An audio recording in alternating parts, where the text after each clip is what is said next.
اذان علی T V کے معزز دوستوں، میں ہوں ندیم مغل اور آپ تمام دیکھنے اور سننے والوں کو السلام علیکم۔ ناظرین محترم، بستی کے تمام لوگ انہیں ہنزل کے نام سے پکارتے تھے، لیکن ہنزل ان کا اصلی نام نہ تھا، کیونکہ ہنزل تو ایک کڑوے اور بدبودار پھل کو کہتے تھے۔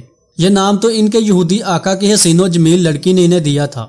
شروع میں جب وہ لڑکی انہیں اس نام سے پکارتی تو انہیں بہت غصہ آتا، لیکن وہ احتجاج کرتے تو کس سے، کیونکہ وہ ایک حبشی نسل کے معمولی سے زر خرید غلام تھے، جبکہ وہ لڑکی ایک امیر ترین یہودی کی اکلوتی بیٹی تھی۔ سو رفتہ رفتہ انہوں نے اس نام کو قبول کر لیا۔ یہ دراصل نبی کریم صلی اللہ تعالی علیہ وآلہ وسلم کے دور میں یہودیوں کی ایک بستی تھی جسے خیبر کہا جاتا تھا۔ ہنزل کا آقا بھی ایک یہودی اور اسلام کے سخت ترین دشمنوں میں سے ایک تھا۔ خیبر مدینہ سے 200 میل کے فاصلے پر واقع تھا، اور ان دنوں یہودیوں کی آبادی حجاز کے ہر گوشے سے سمٹ کر یہاں اکٹھی ہو گئی تھی۔ اس آبادی میں چند نہایت مضبوط اور مستحکم قلعے موجود تھے، جن کے نام تو جدا جدا تھے، مگر ان سب کو ملا کر خیبر کہا جاتا تھا۔ یہاں پر یہود کی بڑی بڑی حویلیاں اور عبادت خانے تھے۔ ان ایام میں یہ یہودی مسلمانوں کے لیے قریش سے بڑا خطرہ بن چکے تھے۔ یہ لوگ جنگ خندق کی ناکامی کے بعد سخت متشل تھے، جن کی آگ ان یہودیوں کی ہی بھڑکائی ہوئی تھی۔ اب یہ دن رات اسی سازش میں مصروف رہتے کہ کس طرح مدینے کی ریاست پر براہ راست حملہ کیا جائے۔ ناظرین محترم، اپنے یہودی آقاؤں کی ان سرگرمیوں سے بے خبر ہنزل ایک شام ایک دیوار کے سائے میں اونگ رہے تھے کہ ایک آہٹ سے ان کی آنکھ کھلی۔ نیچے جا کر دیکھا تو انہی کی طرح کا ایک سیاہ فام شخص ہنزل کے پانی سے بھرے مشکیزے کو ہاتھ میں تھامے ادھر ادھر دیکھ رہا تھا۔ ہنزل نے اسے چور سمجھا اور سوچا کہ اسے پکڑا جائے، مگر پھر یہ خیال آیا کہ اگر یہ شخص پیاسا ہے تو یہ پانی پیتا کیوں نہیں۔ وہ بار بار اپنے خشک لبوں پر زبان پھیرتا اور ادھر ادھر پانی کے مالک کو تلاش کرتا۔ ہنزل ایک غلام ضرور تھے، لیکن ذہین بھی تھے۔ وہ سوچنے لگے کہ اس شخص کی جان لبوں پر ہے، مگر وہ کون سی طاقت ہے جو اسے پانی پینے سے روک رہی ہے۔ کچھ دیر انتظار کے بعد اس شخص نے وہ پانی واپس رکھ دیا اور آسمان کی طرف رخ کرتے ہوئے کہا، یا اللہ، تو گواہ ہے کہ میں نے خیانت نہیں کی، کیونکہ تیرے بھیجے ہوئے رسول نے خیانت سے منع فرمایا ہے۔ یہ کہہ کر وہ اجنبی چند قدم چلا ہوگا کہ چکرا کر گر پڑا۔ ہنزل نے اسے سہارا دیا اور پانی پلایا۔ کچھ دیر بعد دونوں ایک سایہ دار پیڑ کے نیچے بیٹھ کر کھجوریں کھا رہے تھے۔ اجنبی نے بتایا کہ وہ قریش کے ایک مفرور غلام ہے، جو کہ اسلام قبول کرنے کے بعد مدینہ پاک جانے کی غرض سے مکے سے نکلے، مگر راستہ بھٹک کر ادھر آ گئے۔ اب ہنزل نے اپنے دل میں مچلتا سوال اس اجنبی سے کر ڈالا کہ وہ کون سی طاقت ہے جس نے تمہیں مرتے مرتے بھی خیانت سے باز رکھا۔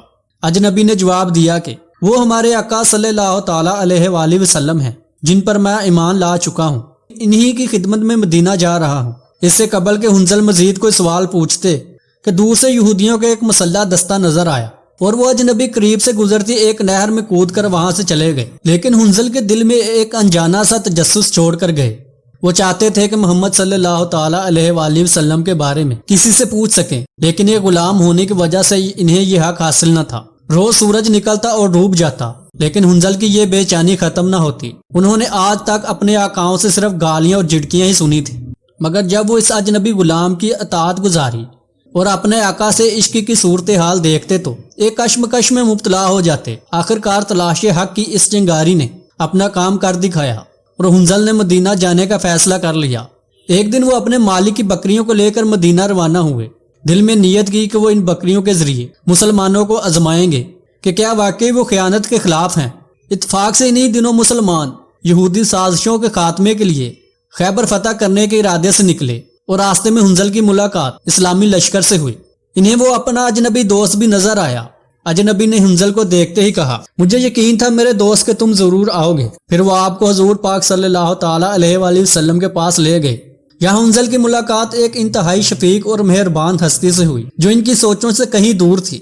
انہوں نے راستے میں کئی سوالات سوچ رکھے تھے، مگر جیسے ہی حضور علیہ الصلوۃ والسلام سے سامنا ہوا تو تمام سوالات بھول گئے اور آپ کی دعوت پر ایمان قبول کر لیا۔ پھر اپنے ساتھ لائی بکریوں کے متعلق دریافت کیا تو حضور پاک صلی اللہ تعالی علیہ وآلہ وسلم نے ارشاد فرمایا کہ انہیں ان کے مالکوں تک پہنچا دے۔ اس جواب نے ہنزل رضی اللہ تعالی عنہ کے دل میں موجود تمام شکوک و شبہات دور کر دیے۔ آپ رضی اللہ تعالی عنہ نے جب اسلام قبول کیا تو صبح کا وقت ہو چکا تھا، اور صبح ہوتے ہی یہودی اور مسلمانوں کے درمیان جنگ شروع ہو گئی۔ ہنزل رضی اللہ تعالی عنہ نے ایمان قبول کرتے ہی اس جنگ میں حصہ لیا اور آپ شہید ہو گئے۔ حضور پاک صلی اللہ تعالی علیہ وآلہ وسلم نے جب آپ کی لاش دیکھی تو صحابہ کرام رضی اللہ تعالی عنہما سے فرمایا اللہ نے اس غلام کو عزت بخشی اور نیکی کی طرف چلایا، اس کے سرہانے دو خوبصورت آنکھوں والی حوریں کھڑی ہیں، حالانکہ اس نے اللہ کو ایک سجدہ بھی نہ کیا۔ ناظرین محترم، جبکہ اسی مارکے میں ان کے سابقہ یہودی آقاؤں کو جو زندگی بھر سیاہ فام حنظل رضی اللہ تعالیٰ عنہ کو جھڑکیاں اور گالیاں دیتے رہے، ان کو بھی ذلت امیز موت نصیب ہوئی۔ وہ تمام عمر اپنی خوبصورتی اور دولت پر نازاں رہے، لیکن یہ ناز اور غرور صرف ان کی زندگیوں تک محدود تھا، جبکہ حنظل رضی اللہ تعالیٰ عنہ کی ذات فتح خیبر کے موقع پر بھی قابل رکش تھی، اور آج بھی ہر مسلمان ان کی قسمت پر رکش کرتا ہے کہ جن کی جنت کی بشارت آپ علیہ الصلوۃ والسلام نے خود دی۔ ناظرین محترم، اجازت دیجیے، اللہ نگہبان۔